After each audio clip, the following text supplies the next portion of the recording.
In other news now, federal and state agencies now investigating a massive fire at the lithium plant in Bessemer City. Officials responded to a fire at the Livent Corporation lithium facility along Bessemer City-Kings Mountain Highway around 1:30 this morning. Officials say no one was hurt during that fire. All workers are accounted for, but residents are now worried about potential long-term health impacts. WCNC Charlotte's Shamaria Morrison catches us up to speed.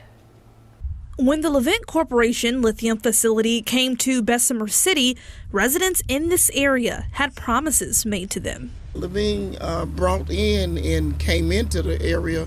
They assured us that their chemicals and stuff would not be dangerous to the area, so we accepted that, but I did. After an early morning fire with flames whipping above tree lines, residents here aren't too sure what to think now. I am concerned that if we go back and feel back and talk back to the people that reassured us in the beginning that this was going to be safe, what are they saying now after what happened last night? Nellie Floyd has lived in the Bessemer City area for more than 70 years. The plant she lives across the street from produces multiple lithium products. Lithium is a chemical element that is highly flammable and can be toxic. There was not anything hazardous in the smoke that would have been cause for us to do anything in terms of doing protective measures for residents. The air quality and groundwater were determined safe by the Gaston County Emergency Management Department. They say any burned lithium materials was contained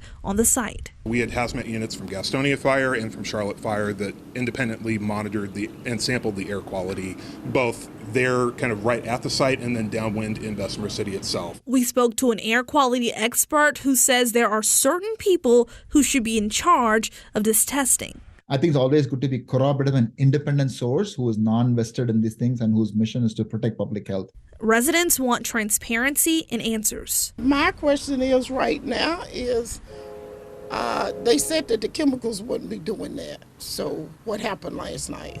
What caused the fire last night? That's my question. I just want to know what really happened out there.